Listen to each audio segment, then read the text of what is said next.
хүн шашин шүтдэггүй байхсан ч гэсэн заавал хүн бурхны шинтэй байх албагүй шүү дээ. Заавал бөө мөрөглийн шинтэй байх албагүй.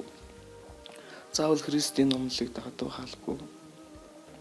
Тэгтээ хүн ёс суртахуунтай, зөв зохистой, сайхан сэтгэлтэй, хүнд тустай нэг хүн бусдыг хараад нэг баярлдаг, инээдэг, ийм л зөв хандлагатай л амьдрчвал энэ бас их зөв амьдрал юм болов уу гэж би боддог. Тэгэхээр нэг одоо зөв амьдрал гэхээр одоо маш олон зүйлийг бүтээх гээл энэ маань бол мөн л дээ хэлбэр нь.